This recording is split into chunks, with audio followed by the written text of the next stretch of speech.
লজ্জা করে না তোর? সে চোখে অন্য ছেলেদের শরীর দেখাতে। আর কিছু বলতে না দিয়ে ভরা মাঠের মাঝে রাদীপ ভাইয়া আমার ঠোঁট দুটো দখল করে নিল। হাজার চেষ্টা করেও ভাইয়াকে নিজের থেকে সরাতে পারছিলাম না আমি। অভদ্র লম্পটের মতো সকলের সামনে নির্লজ্জতা করে বেড়ালো সে। একটু পরেও নিজেই আমায় ছেড়ে দিয়ে আমার হাত ধরে টেনে ক্লাসরুমে নিয়ে গেল। সেখান থেকে বন্ধুদের দিয়ে সকলকে বের করে আমার চোখের কাজল মুছে দিল, ঠোঁটের লিপস্টিক মুছে দিল, খোলা চুলগুলো কাটা দিয়ে বেঁধে দিয়ে ওড়না মাথায় দিয়ে দিল। আমি চুপচাপ ওর কাণ্ড দেখছিলাম আর চোখের জল ফেলছিলাম।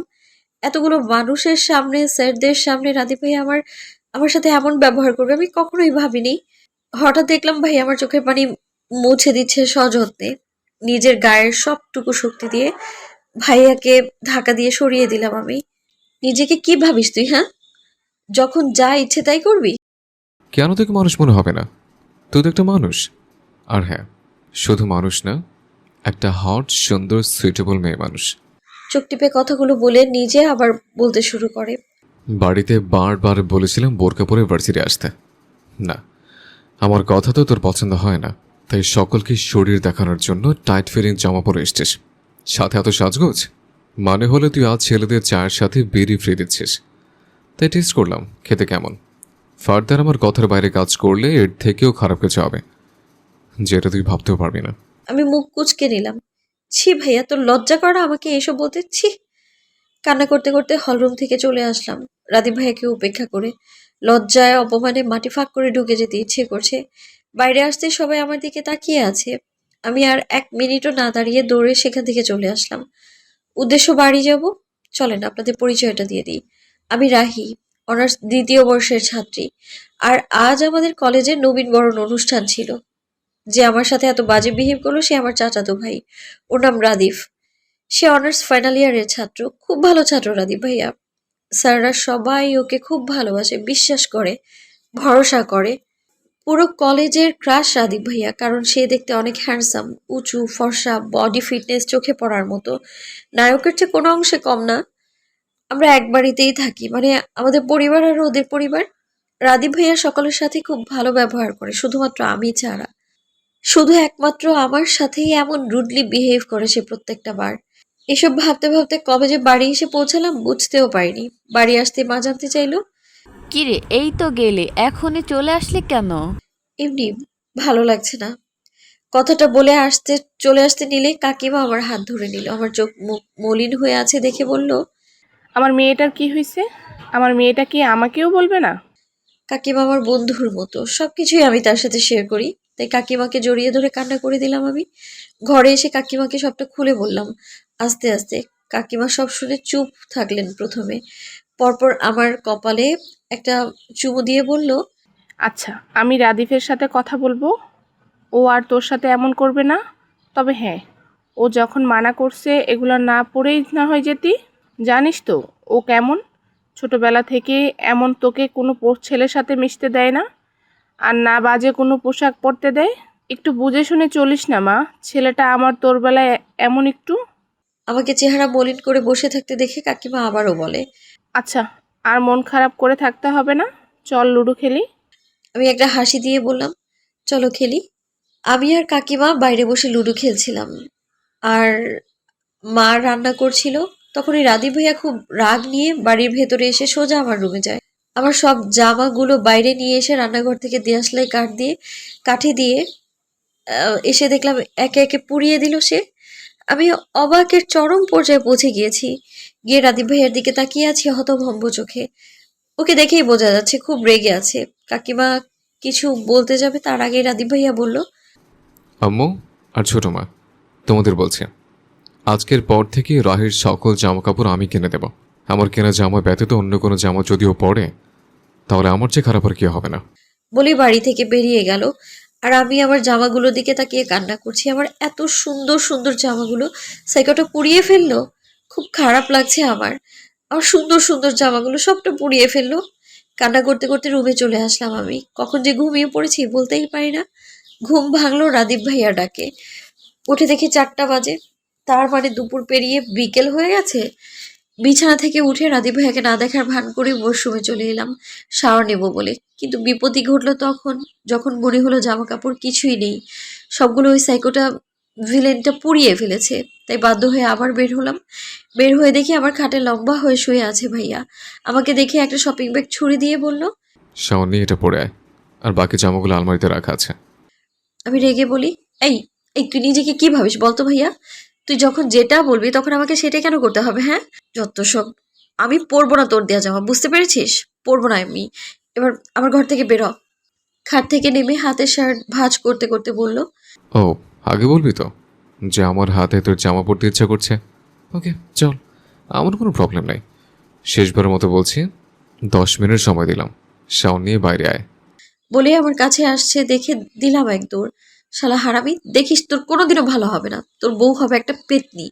তোর 24টা নাইজেরিয়ানদের মতো বাচ্চা হবে। আমাকে বলে 10 মিনিটের মধ্যে শাওয়ার নিয়ে বের হতে, সাহস কত? বের হব না আমি, দেখি তুই কি করিস। মনে মনে কথাগুলো বলছিলাম, এর মধ্যে রাদীপ ভাইয়ের কণ্ঠ পেলাম। কিরে, তোর শাওন এখনো শেষ হয়নি? না মানে ভাইয়া, আসলে হয়নি, মিথ্যে বললাম। তাই নাকি? এখনো হয়নি? জানিস রাহি, আমারও তোর সাথে শাওন নিতে ইচ্ছে করছে। শুধু শাওন না, আরো অনেক কিছু করতে ইচ্ছে করছে। দাঁড়া, তুই থাক, আমিও আসি। ওর বলতে যেটুকু দেরি হয়েছে আমি তার আগেই বের হয়েছি। কিরে, তুই না বললি তোর গোসল শেষ হয়নি? না মানে আসলে। হয়েছে, আর মিথ্যা বলতে হবে না। খাটে শুয়ে পড়ে ফোন টিপতে টিপতে বলল। টেবিলে দেখ খাবার আছে, নিজে খা আর আমাকেও খাইয়ে দে। হাহ, বললেই হলো। এই তুই কে রে যে তোকে আমি খাইয়ে দেব? যা তো এখান থেকে, অনেকক্ষণ হলো জ্বালাতন করছিস, বিরক্ত লাগছে আমার এখন। বলে ওর দিকে তাকাতেই দেখলাম দুটো লাল রক্তিম বর্ণ চোখ আমার দিকে তাকিয়ে আছে। কি বললি তুই? আবার বল দেখি। না কিছু বলিনি তো। আমি কি কিছু বলতে পারি বল? চল খাবি না, আয়। বলেই খাবারের প্লেট হাতে নিয়ে নিয়ে ওর মুখের দিকে এক লোকমা ভাত দিলাম। ও খেয়ে আমায় বলল। তুইও খা। দুজন চুপচাপ খেয়ে নিলাম। খাওয়া শেষে বিছানায় টান টান হয়ে শুয়ে আমাকে টেনে ওর মাথার কাছে বসিয়ে দিল। আমার হাতটা ওর মাথায় দিয়ে বলল। খুব মাথা ব্যথা করছে, একটু টিপে দে। আমি মাথা টিপে দিচ্ছি আর বলছি, আচ্ছা ভাইয়া, তুই সবসময় আমার সাথে এমন করিস কেন? আমি কি করেছি বল, যে তুই আজ কলেজের সবার সামনে আমাকে এভাবে অপমান করলি? আমি জানি আমার কত খারাপ লাগছিল, তুই জানিস এটা? হঠাৎ ও বালিশ থেকে মাথা সরিয়ে আমার কোলে মাথা রাখলো। এতে যেন আমি বরফ হয়ে গেলাম। কি করছে ও? আমার ভাবনার মাঝেই ও আমার কোমরটা জড়িয়ে ধরে বলল। সরি, আমি এমনটা করতে চাইনি। রাগের মাথায় এমন করেছি। আসলে তোর ওনাটা ঠিক ছিল না, সেটা নিয়ে কিছু ছেলেটা বাজে বাজে কথা বলছিল, তাই নিজেকে ঠিক রাখতে পারিনি। তোর সাথে রুড বিহেভ করে ফেলেছি, সরি। আর হ্যাঁ, আলমারিতে একটা বোরখা আছে, কাল থেকে ওটা পরে বাইরে যাবি। এবার যেন আমার কথার কোনো নড়চড় না হয়, বলে দিলাম। এবার কথা না শুনলে একদম মেরে ফেলবো, মনে রাখিস। বলে উঠে রুম থেকে চলে গেল। আর আমি হাবলার মতো ওর যাওয়ার দিকে তাকিয়ে রইলাম। এর মতিগতি আমি সত্যি বুঝি না, কখন কি বলে কখন কি করে। আমার তো মনে হয় ও নিজেও জানে না। সন্ধ্যার দিকে কফি হাতে ছাদে দাঁড়িয়ে আছি, একটু করে কফি খাচ্ছি। হঠাৎ রাদীপ ভাইয়া এসে বলল। রাহি, কফিটা দে তো, মাথা ব্যথাটা এখনো যায়নি। এটা আমি খেয়েছি, তুই দাঁড়া, আমি মাকে বলছি আর একটা কফি দিতে। বলেই পা বাড়াতে যাবো তার আগেই ও বলল। এই কফিটা যদি তুই আমাকে না দিস, তাহলে তোর ঠোঁটটা আর তোর ঠোঁট থাকবে না, আই প্রমিস। ওটা আমার দখলে চলে আসবে। বাধ্য হয়ে কফিটা ওকে দিয়ে দিলাম আমি। কফি খেতে খেতে ও বলল। রাহি, আরমান ইসলাম এটাকে? আরমান ইসলাম তো আমার ফেসবুক ফ্রেন্ড। ওর কথা রাদীপ ভাইয়া জানলো কি করে? চিনি তো। কেন ভাইয়া, কি হয়েছে? আমার দিকে কিছু সময় শান্ত দৃষ্টিতে তাকিয়ে থেকে আবার সামনের দিকে তাকিয়ে কফিতে চুমুক দিতে দিতে বলল। না, কিছু না। জানিস তো রাহি, যাদের অসময়ে পাখা গজায় তাদের পাখাটা ছেটেও দেওয়া যায়। আমরা মানুষরা অনেক কিছুই করতে পারি, এমনকি মানুষও খুন করতে পারি, কিন্তু সব কাজ করার আগে আমরা ভাবি না যে পরে কি হতে পারে। তাই আজ তোকে বলছি, যে এটাই করবি ভেবে করিস, তোর জন্য যেন কোনো ছেলের জীবন না হারাতে হয়। এজন্যই বলে, ভাবিয়া করিও কাজ, করিয়া ভাবিও না। বলেই কফিটা আমার হাতে দিয়ে চলে গেল। আমি ওর কথার মানে বুঝতে পারলাম না, কি বোঝাতে চাইলো ভাইয়া আমায়। অনেক ভেবেও আমি বের করতে পারলাম না। রুমে এসে পড়তে বসলাম। 10টার দিকে কাকিমা এসে ডেকে গেল খাবারের জন্য। আমি, বাবা, কাকু আর রাদীপ ভাইয়া খেতে বসেছি। রাদীপ, আমরা চাই তুমি এবার পড়াশোনার পাশাপাশি আমাদের বিজনেসে জয়েন করো। রাদি ভাইয়া খেতে খেতেই বলল, আমি নিজে কিছু করতে চাই বাবা, কারোর সাহায্য ছাড়া। বিজনেসে জয়েন করতে চাই না। আশা করি তোমরা আমার কথাটা বুঝতে পেরেছ। বলেই চলে গেল। ভাইয়াকে দেখেই মনে হলো কোনো একটা কারণে খুব রেগে আছে। খাওয়া দাওয়া শেষ করে ঘরে এসে শুয়ে কিছু সময় ফেসবুকে কাটালাম। আরমানের সাথে কথা বলেছি পুরো সময়টাই। ছেলেটা আমাদের কলেজেই পড়ে ভাইয়ার সাথে। খুব মজার একটা মানুষ। সবসময় সবাইকে মাতিয়ে রাখে। অনেকক্ষণ ওনার সাথে কথা বলে ফোনটা রেখে দিয়ে শুয়ে পড়লাম আমি। মাঝরাতে মনে হচ্ছে কেউ আমায় খুব শক্ত করে জড়িয়ে আছে। আমার নিঃশ্বাস নিতেও কষ্ট হচ্ছে, আবার খুব ভয়ও করছে। চোখ খুলে দেখার চেষ্টা করলাম আমি, কিন্তু অন্ধকারের জন্য কিছুই দেখতে পারছিলাম না। ভয়ে ভয়ে বললাম, কে কে আপনি? আমার কথাটা যেন ওনার পছন্দ হলো না। গায়ে থেকে আমার ওড়নাটা নিয়ে আমার মুখটা বেঁধে দিল। আমার হাত পা নড়াতেও পারছিলাম না। লোকটা ধীরে ধীরে আমার পেটের কাছে এসে জামাটা একটু সরিয়ে আমার পেটে একটা ডিপ কিস করলো। সাথে সাথে আমার পুরো শরীরটা বরফ হয়ে গেল। হঠাৎ করে এমন কড়ায় খুব জোরে কামড় দিল আবার ওই একই জায়গায়। ব্যথায় আমার চোখ দিয়ে পানি চলে আসলো। আমাকে কামড় দিয়ে লোকটা আমার হাতের মুঠোয় একটা কাগজ দিয়ে বেলকনি দিয়ে চলে গেল। আমি তাড়াতাড়ি উঠে মুখ থেকে ওড়নাটা সরিয়ে ঘরের লাইট দিয়ে কাগজটা খুলে পড়তে শুরু করলাম। রাহি, সুইটহার্ট, আমি কি এটা জানার চেষ্টা করে কোনো লাভ হবে না। তাই বৃথা চেষ্টা করো না। যেটা বলছি মন দিয়ে শোনো। আজকের পর থেকে তুমি যতবার কোনো ছেলের সাথে কথা বলবে, ততবার আজকে যেটা হলো সেটাই হবে, কিংবা তার চেয়েও বেশি হতে পারে। ফেসবুক চালাবে না। নিজের ছেলে বন্ধুদের থেকেও দূরে থাকবে। নইলে এভাবেই প্রতিদিন রাতে এসে তোমাকে শাস্তি দিয়ে যাব। অনেক রাত হয়ে গেছে। এবার লক্ষ্মী মেয়ের মতো ঘুমিয়ে পড়ো। বাই। চিঠিটা পড়ে যেন আমি আকাশ থেকে পড়লাম। কে হতে পারে লোকটা? কেন এমন করলো আমার সাথে? আর আমি কার সাথে কথা বলবো না বলবো সেটা কি সে ঠিক করে দেবে নাকি? পেটটা আমার শেষ করে দিয়েছে। কোনোদিন মনে হয় কিছু খায়নি হনুমান কোথাকার। আর একদিন আসলে তোর কপালে দুঃখ আছে। তখনই ফোনে মেসেজ টোন বেজে উঠলো। ওপেন করতেই দেখলাম একটা আননোন নাম্বার। এত চিন্তা করতে মানা করেছি। তাড়াতাড়ি ঘুমিয়ে পড়ো। সকালে ঘুম থেকে উঠে খাবার খেয়ে কলেজের জন্য বের হতে দেখি ভাইয়াও কলেজে যাচ্ছে। আমি ওর কাছে গিয়ে বললাম, ভাইয়া আমায় একটু পুলিশের কাছে নিয়ে যাবি? ভাইয়া অবাক হয়ে বলল, পুলিশের কাছে গিয়ে কি করবি? পরে আমি ভাইয়াকে বললাম, একটা নাম্বার খুব ডিস্টার্ব করছে, সেটা কার নাম্বার এটা জানার জন্য। কেন জানি না ভাইয়ার কোনো প্রশ্ন না করেই আমাকে নিয়ে থানায় আসলো। আমি পুলিশকে নাম্বারটা দিতে জানতে চাইলাম কার নামে রেজিস্ট্রেশন করা আছে একটু দেখে আমায় জানাতে। পুলিশ কাকে যেন ফোন দিয়ে নাম্বারটা দিল। তারপর আমার পরিচয় নিল, প্লাস আমার আইডি কার্ডও দেখলেন। একটু পর একটা ফোন আসলো। পুলিশটা কিছু কথা বলে ফোন রেখে আমার দিকে অবাক চোখে তাকিয়ে থেকে বলল, আমাদের কি আপনার পাগল মনে হচ্ছে? আমাদের সময়ের কোনো দাম নেই আপনার কাছে? নিজের নাম্বার নিজেই জানতে আসছেন? আমি আর রাদীপ ভাইয়া অবাক হয়ে বললাম, মানে? তখনই লোকটার ফোনে একটা মেসেজ এলো। সে সেটা ওপেন করে আমাদের দেখালো। সত্যি নাম্বারটা আমার নামেই রেজিস্ট্রেশন করা। আমি ভীষণ অবাক হয়ে গেলাম।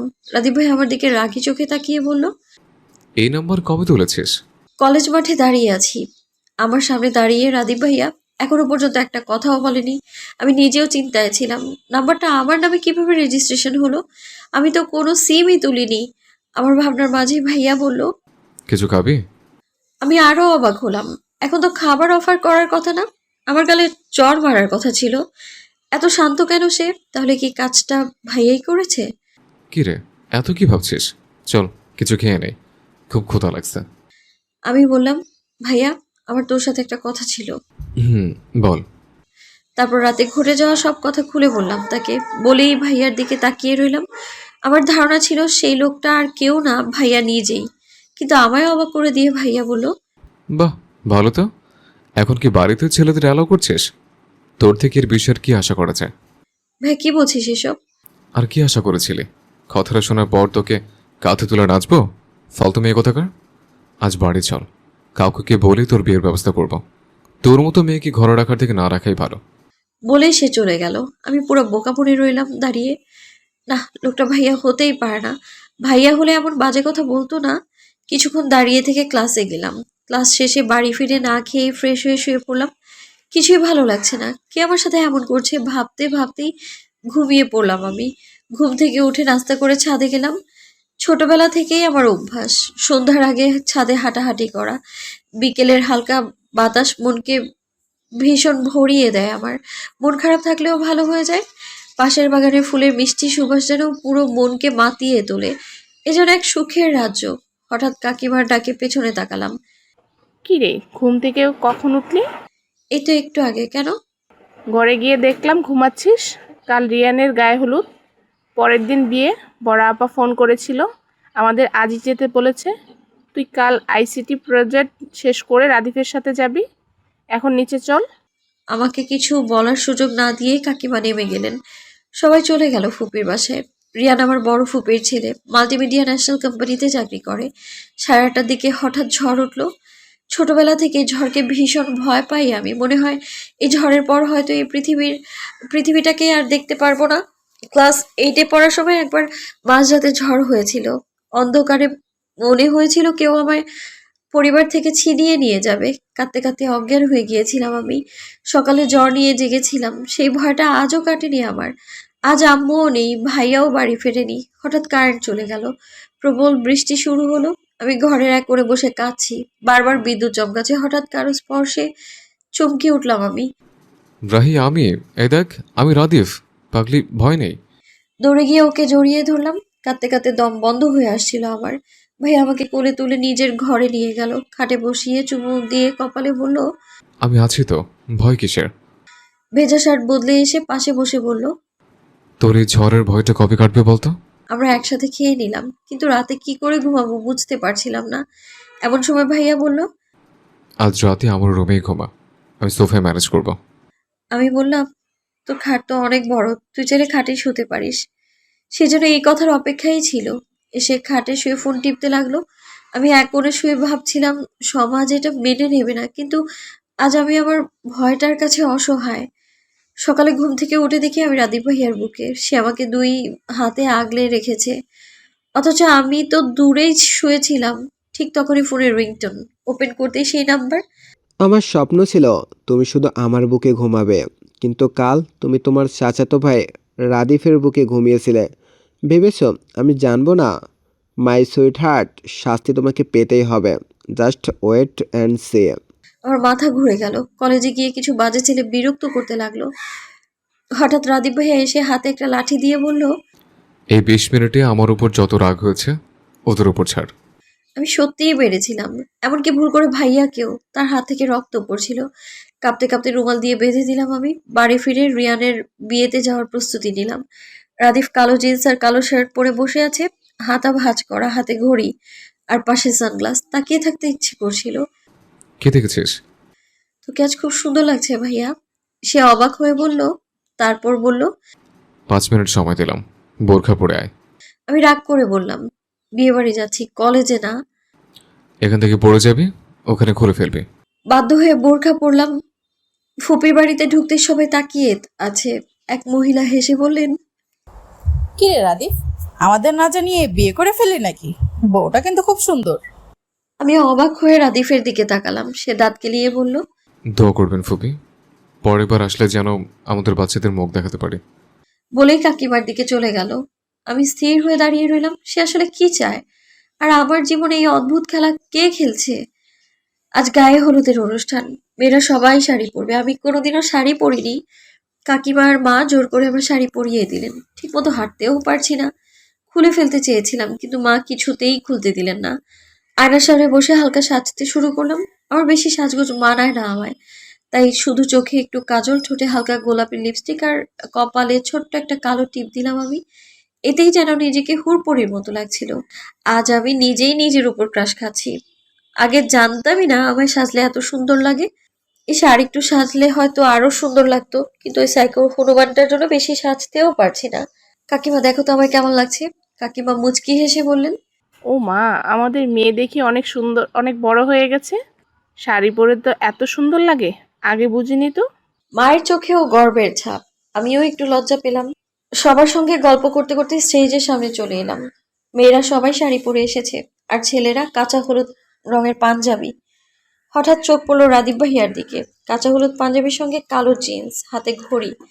দেখতে খুবই সুন্দর লাগছে তাকে। গায়ে হলুদ শুরু হয়ে গেছে। সবাই একে একে আপুকে হলুদ দিল। এবার ছোটদের পালা।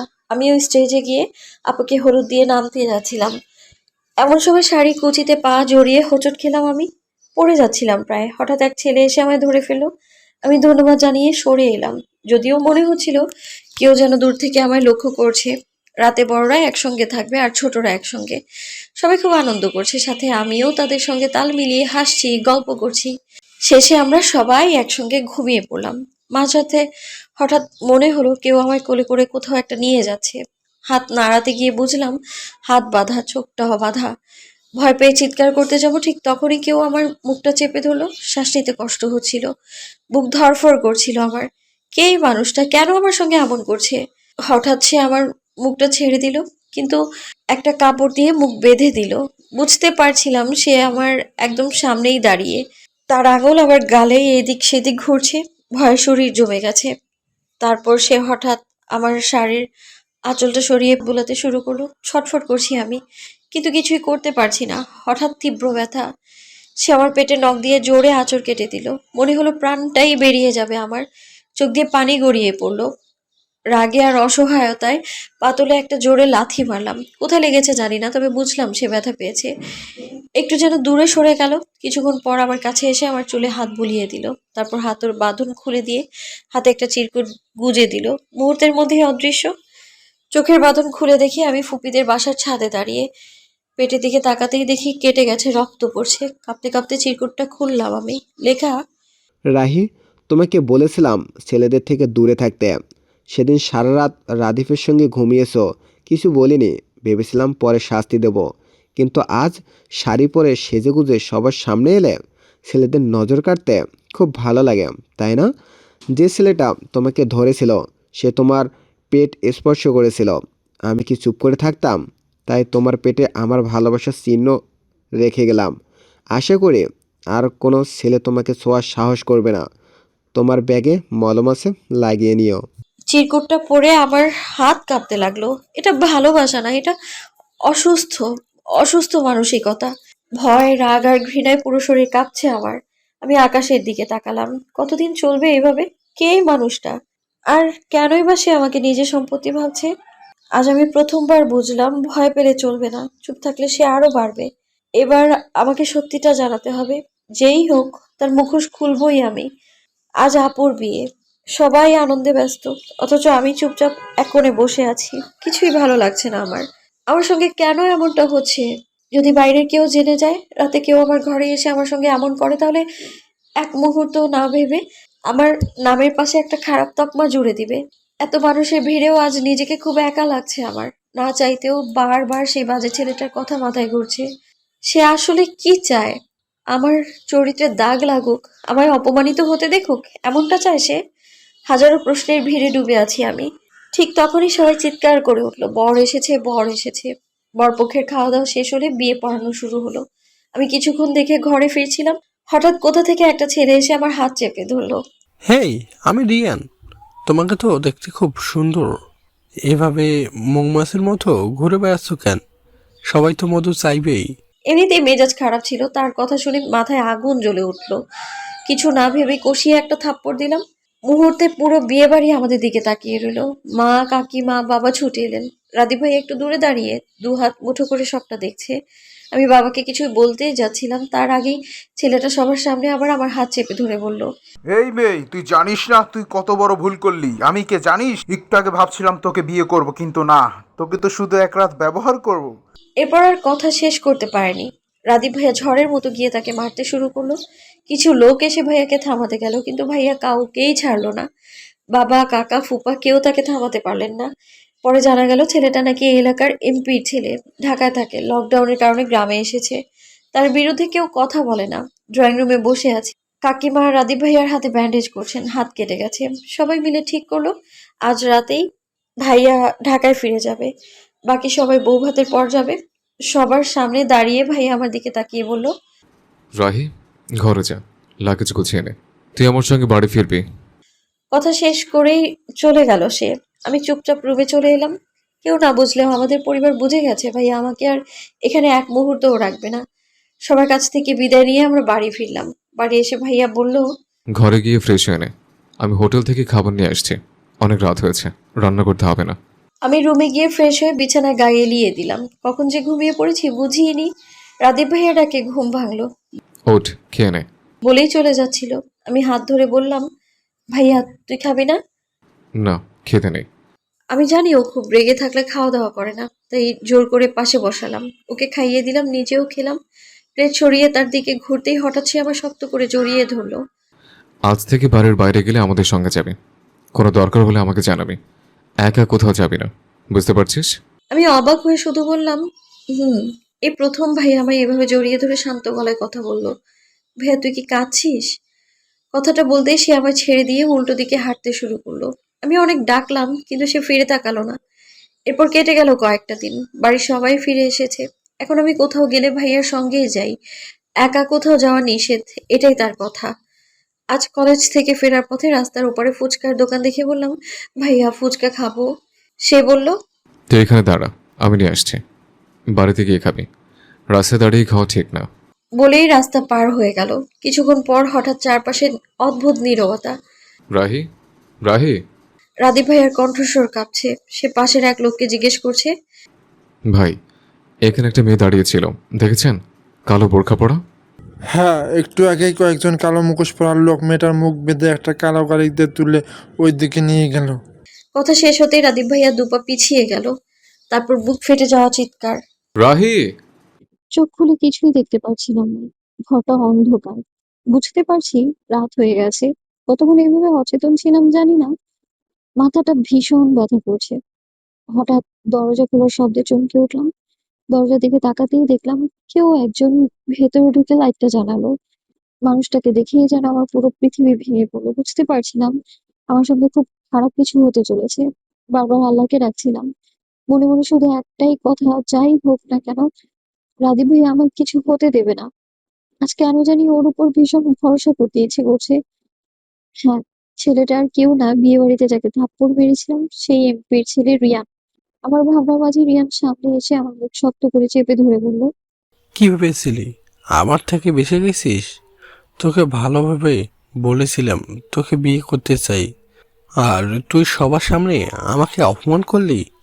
আর সেই অপমানের প্রতিশোধ নেব তোর শরীর ব্যবহার করে।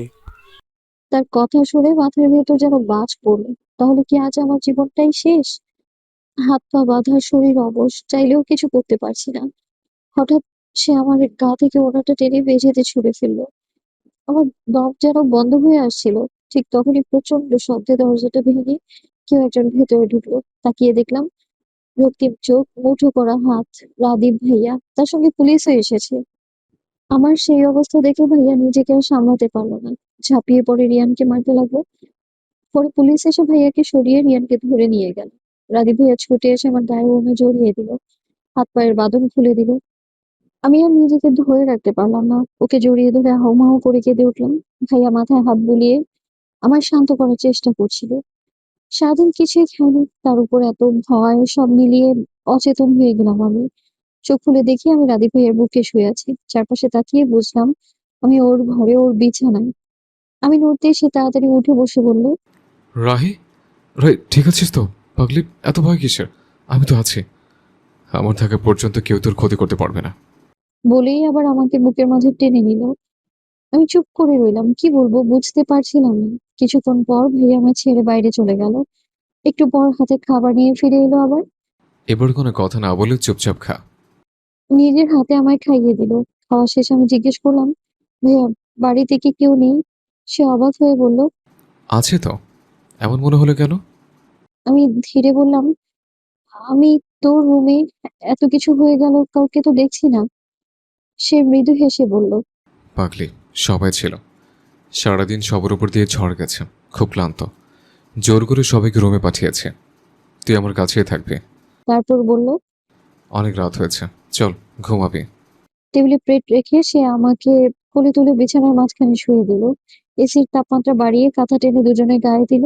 তারপর আমাকে বুকের মাঝে জড়িয়ে নিল। ওর বুকের ভেতর ধকধক শব্দ শুনতে পাচ্ছিলাম আমি। আর আমার মাথার ভেতর একটাই প্রশ্ন ঘুরছিল, রাদীপ ভাইয়া এমন কেন করছে? শুধু কি দায়িত্ববোধ, নাকি এর চেয়েও বেশি কিছু?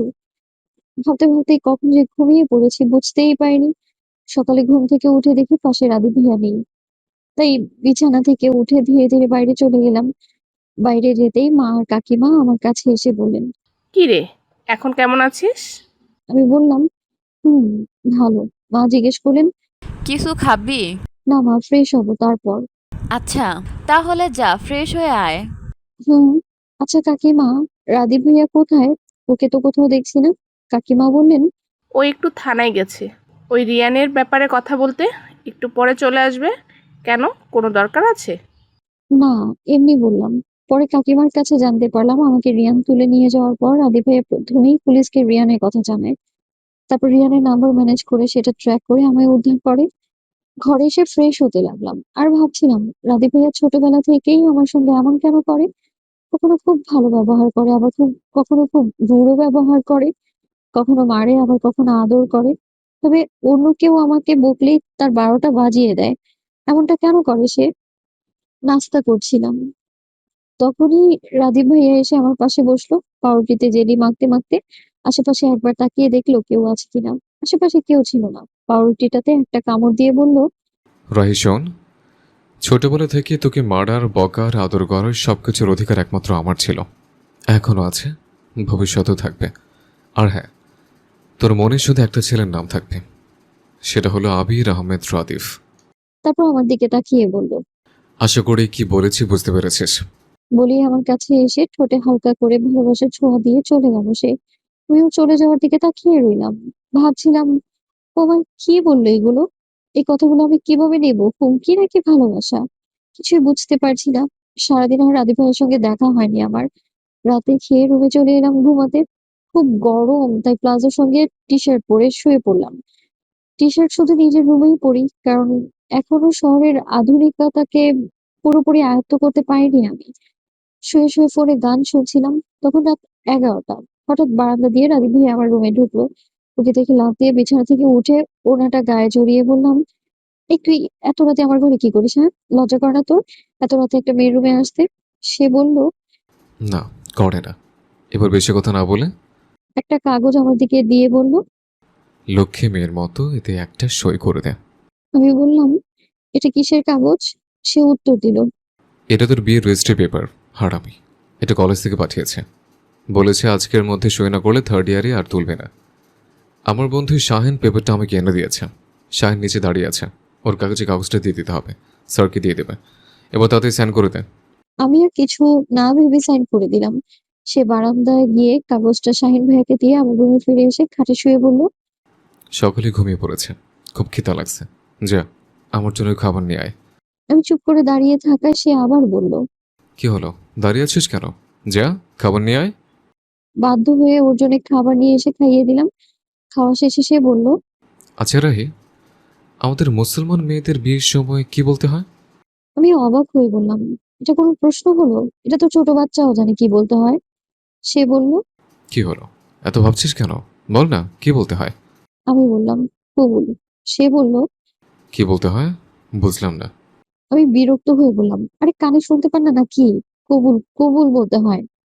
সে হেসে বলল, ও, এত জোরে বলার কি আছে? শুনেছি তো, কবুল, কবুল, কবুল। বলে আমার কোমর জড়িয়ে ধরে বিছানায় শুয়ে দিয়ে আমার জড়িয়ে ধরে শুয়ে পড়লো। আমি ছটফট করে বললাম, এই কি করিস? ছাড় আমায়, আর নিজের রুমে গিয়ে ঘুমা যা। কে শোনে কার কথা? আমায় জড়িয়ে ধরে বাচ্চাদের মতো ঘুমিয়ে গেল। আমিও চিন্তা করতে করতে ঘুমিয়ে পড়লাম। সকালে ঘুম থেকে উঠে দেখি রাদীপ ভাইয়া উল্টো হয়ে শুয়ে আছে আর আমি তার পিঠের উপর শুয়ে আছি। লজ্জায় মনে হচ্ছিল মাটির সঙ্গে মিশে যাই। ধীরে ধীরে উঠে পড়লাম। ফ্রেশ হয়ে এসে দেখি রাদীপ ভাইয়া নেই। মনে হয় উঠে চলে গেছে। আজ কলেজে যাব না, কেমন ভালো লাগছে না। তাই নাস্তা করে রুমে চলে এলাম। শুয়ে শুয়ে ভাবছি, বাড়ির সবাই যদি জানতে পারে রাদীপ ভাইয়া রাতে আমার রুমে ছিল, তাহলে কি ভাববে? আমায় খারাপ মেয়ে ভাববে নাকি রাদীপ ভাইয়াকে খারাপ ছেলে ভাববে? না, এই সমাজ আর যাই করুক, ছেলেদের সহজে খারাপ বলতে পারে না। আজ খুব ইচ্ছে করছে মুক্ত পাখির মতো খোলা আকাশে উঠতে। পুরো পৃথিবীটাকে একা অনুভব করতে ইচ্ছে করছে।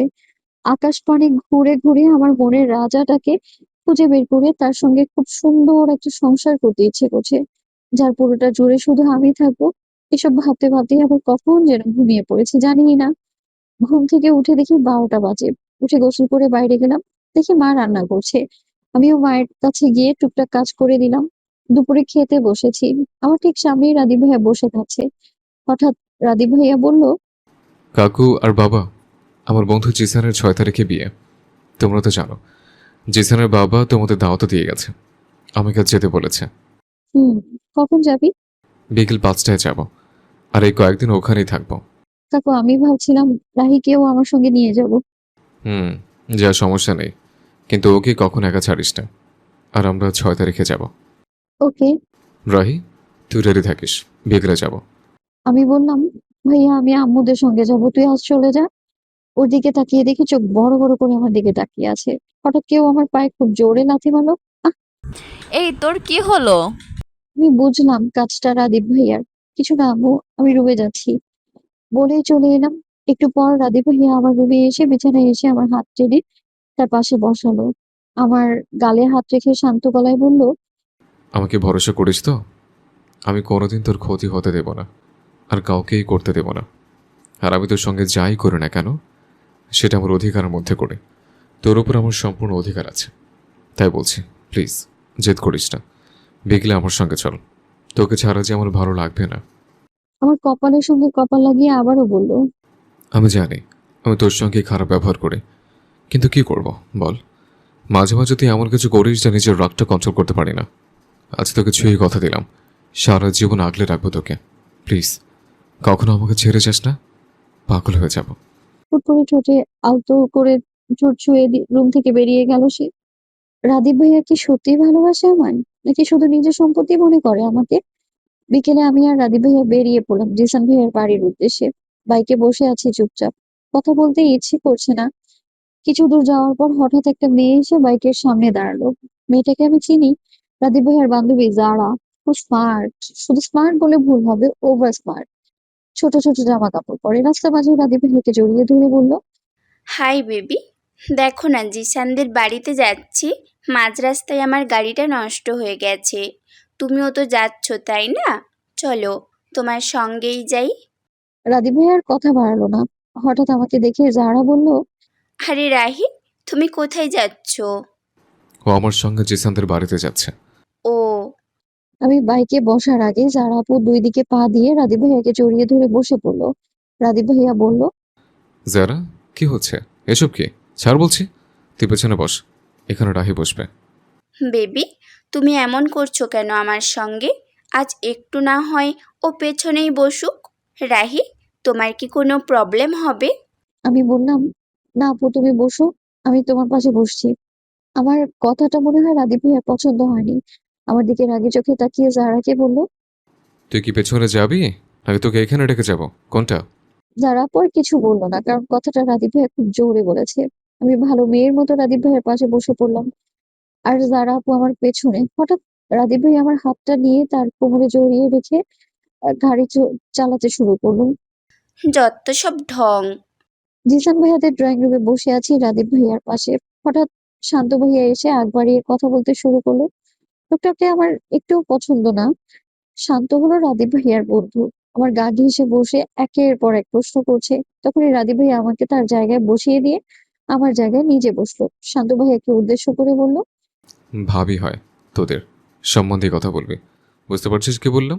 ওরা বুঝেছে কি না জানি না, তবে আমি যে কিছুই বুঝিনি সেটা আমার মুখ দেখে যে কেউ বলতে পারবে। কে ভাবি আর কাকে সম্মান দেওয়ার কথা বলছে রাদীপ ভাইয়া? রাতে সবাই ছাদে আড্ডা দিচ্ছে, আমিও তাদের সঙ্গে আছি। সবাই গানের কলি খেলছিল। রাদীপ ভাইয়া একটু ভেবে গান গাইতে শুরু করলো। অনেক রাত হয়েছে, সবাই মিলে ঠিক করলো আজ ছাদেই ঘুমাবে। যে যার মতো শুয়ে পড়লো। আমি একপাশে বিছানা ঠিক করছিলাম, কোথা থেকে শান্ত ভাইয়া এসে আমার পাশে বিছানা করতে শুরু করলো। তখনই রাদীপ ভাইয়া সবার সামনে আমাকে কোলে তুলে তার জায়গায় নিয়ে গিয়ে নিজে শুয়ে পড়ে আমাকে তার বুকে জড়িয়ে নিয়ে বলল, গুড নাইট গাইস। রাদীপ ভাইয়ার এমন কাজে শান্ত ভাইয়া আর জারা আপু ছাড়া সবাই খুব খুশি হলো। ভাইয়ার কিছু বন্ধু তো সিটি বাজাতে শুরু করলো। আর আমার লজ্জা যেন মাটির সঙ্গে মিশে যাওয়ার মতো অবস্থা। বাড়িতে এমন হয়তো ঠিক আছে, কিন্তু এখানে সবার সামনে এমন করবে? উফ, সবাই কি না কি ভাবছে কে জানে। আমি বললাম, ভাইয়া তোর কি কোনো কমন সেন্স নেই? দেখ সবাই আমাদের দেখে হাসছে। এ কুত্তা, আমি কি তোর বিয়ে করা বউ লাগে নাকি যে তুই এভাবে আমায় বুকে নিয়ে ঘুমাস, তাও আবার সবার সামনে? রাদীপ নিজেও আমার কপি করে আস্তে আস্তে বলল, দেখ, তুই আমার শুধু অধিকার না, তুই আমার সম্পত্তিও। আমার সম্পত্তি রক্ষা করা তো আমার দায়িত্ব। তাই আমার সম্পত্তিকে আমি মুরগি বানিয়ে শিয়ালদের মাঝে রাখবো না। আর এখন চুপচাপ ঘুমো, নয়তো সকলের মাঝে লিপকিস করে দেবো। আমি কোনো বিশ্বাস না রেখে চুপচাপ তার বুকে মাথা রেখে শুয়ে আছি। অনেক রাত হয়ে গেছে, এখনো ঘুম আসছে না। দুপুরে ঘুমিয়েছিলাম, তার জন্যই হয়তো এমন হচ্ছে। ওর বুকে থেকে মাথা তুলে দেখলাম সবাই ঘুমিয়ে পড়েছে। হঠাৎ আমার চোখ পড়লো রাদীপ ভাইয়ের ঘুমন্ত মুখের উপর। এসআইকে উইলিয়ামটাকে ঘুমের মাঝে এত সুন্দর লাগে, আগে তো কখনো খেয়াল করিনি। সবসময় বকবক করা ঠোঁটগুলো এখন চুপচাপ, চোখের পাপড়ি একটু বড়। ইচ্ছে তো বলছে চোখে একটা চুমু খেতে। ছি ছি, কি ভাবছি আমি এগুলো? ধুর, ভাবছি তো কি হয়েছে, ও লুচ্চা সবসময় যে দেয়, আমি একটা দিলে কি ক্ষতি হবে? ও তো আর দেখবে না, ও তো ঘুমিয়ে আছে। সবকিছু দূরে রেখে নিজের ইচ্ছে মেনে নিলাম। ধীরে ধীরে ওর চোখের কাছে গিয়ে শান্ত চোখটাতে একটা চুমু দিলাম আমি। মন শান্ত করতে পারিনি, তাই ওর সারা গালে অনেকগুলো চুমু দিয়ে দিলাম। আজ কি হলো আমার আমি নিজেও জানি না। বারবার মনে হচ্ছে আমি নিজের মাঝেই নেই। ওর কপালে আরেকটা চুমু দিতে গিয়ে ও চোখ খুলে অসহায় ভাবে আমায় বলল, সারা মুখ চোখে চুমু দিয়ে ভরিয়ে দিলি, কিন্তু আমার এত সুন্দর গোলাপি ছোট্ট চোখে পড়লো না। ওর তাকানো দেখে যেন আমি মরে যেতে ইচ্ছে হলো আমার। মানে ও জেগেছিল, আমায় বোকা বানালো। ছি ছি ছি ছি, আমি এখন ওর দিকে তাকাবো কি করে? ও কি ভাবছে আমায় নিয়ে? ছি, নিজেকে নিজে চড়াতে ইচ্ছে করছে এখন। তখনই ওর আমার মাথা উঁচু করে ঠোঁটে হালকা চুমু দিয়ে আরো শক্ত করে জড়িয়ে ধরলো। পাগলি, অনেক রাত হয়েছে, ঘুমিয়ে পড়। লোকে আদর করতে হবে না, আমাকে আদর করার জন্য সারা জীবন পাবে। ধুর, পাগল হিসেবে কি করে বসলাম আমি? মান সম্মানের ফালুদা হয়ে গেল একেবারে। ভাবতে ভাবতেই ঘুমিয়ে পড়লাম। সকালে ঘুম থেকে উঠে দেখি আমি জিসান ভাইয়ের রুমে শুয়ে আছি। বিছানায় উঠে বসে এদিক সেদিক দেখছিলাম। দেখি রাদীপ ভাইয়া ওয়াশরুম থেকে বের হয়ে এসেছে। ভাইয়া, আমরা তো ছাদে ঘুমিয়েছিলাম, এ রুমে কখন এলাম? তোর মতো লুচ্চি মেয়েদের ছাদে রাখার সাহস পায়নি, তাই তুই ঘুমানোর পরে তোকে নিয়ে রুমে চলে এসছে। প্রথম তো আমাকে হাজারটা চুমু দিয়ে আমার ভার্জিনিটি নষ্ট করার চেষ্টা করলি, পরে যদি সবার সঙ্গে এমন করিস, সেই ভয় চলে এসছে। মানে কি? আমি তোকে কখন চুমু দিয়েছি? যত সব ন্যাকামো। অভিনয় করে বললাম। বলেই ভাবনায় ওয়াশরুমে চলে গেল। আজ সকালে সকলের জন্য ভুনা খিচুড়ি রান্না করেছে জিসান ভাইয়ার আম্মু। সবাই একসাথে বসে খাচ্ছি। আমি রাদীপ ভাইয়ার পাশে বসেছি, কিন্তু নিজ হাতে খেলেও খাচ্ছি না, কারণ রাদীপ ভাই আমায় খাইয়ে দিচ্ছে। লোকটার লজ্জা বলতে কিচ্ছু নেই, বাড়িতে যা করে অন্যের বাড়িতেও কি তাই করতে হবে? বিরক্ত, কিন্তু কিছু বলতেও পারছি না, কারণ কিছু বললেই সকলের সামনে হুমকি দিয়েছে সে কিছু একটা করে বসবে। রাদীপ, এটা কি বারবার হচ্ছে না? ও কি ছোট বাচ্চা নাকি যে ওকে তুলে খাওয়াতে হবে? লোক লজ্জা বলে তো কিছু আছে নাকি? হ্যাঁ বাবা, মেয়েটা তোমার কি হয়েছে বলো তো? কাল থেকে দেখছি আঠার মতোই লেগে আছো দুজনেই। কিছুই না আন্টি, চাচাতো বোন। আসলে আন্টি জানেন, কিছু মেয়েরা এমন থাকে যাদের স্বভাবটাই এমন, ছেলেদের গায়ে পড়া। এই মেয়েটাও ঠিক সেই রকম। সকলের কথা শুনে আমার চোখ দিয়ে আপনা আপনি পানি পড়তে শুরু করলো। খুব কষ্ট হচ্ছে। রাদীপ ভাইয়া চুপচাপ খাচ্ছে আর আমার মুখে জোর করে খাবার দিচ্ছে, যেন কিছুই হয়নি।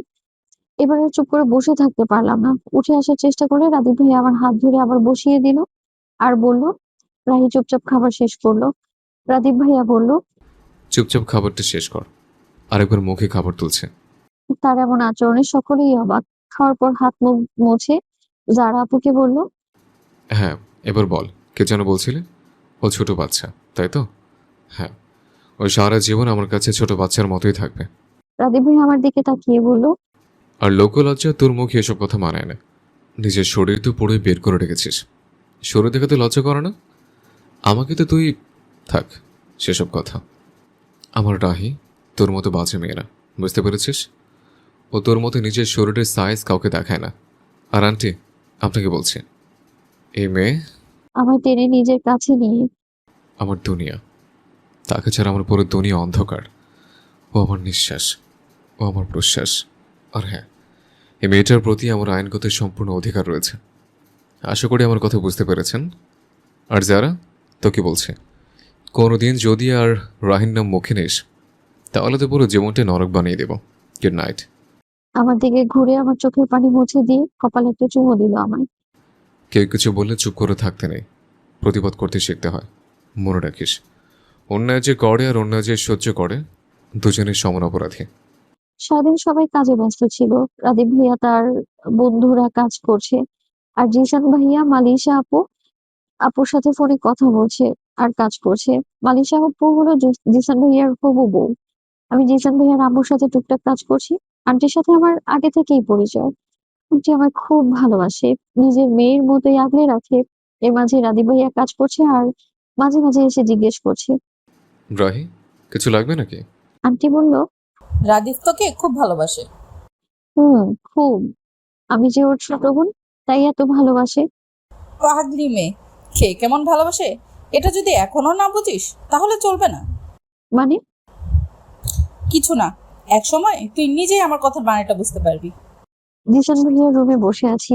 আমার পাশে রাদীপ ভাইয়া, তার পাশে তার বন্ধুরা আর জিসান ভাইয়ার কাজিনরাও বসে আছে। তারা ঠিক করলো আজ গায়ে হলুদে মেয়েরা কলাপাতা কালার শাড়ি পরবে আর ছেলেরা কলাপাতা কালার পাঞ্জাবি পরবে। এরপর সবাই নিজের রুমে চলে গেল রেডি হতে। আমি রাদীপ আর জিসান ভাইয়ের রুমে রেডি হচ্ছি। রাদীপ বলল, জিসান, তুই যা, ওয়াশরুমে গিয়ে রেডি হয় না। আমি আর রাহি তোকে পরে রেডি হচ্ছে। আসলে আমি আর রাদীপ জিসান ভাইয়ার রুমেই আছি।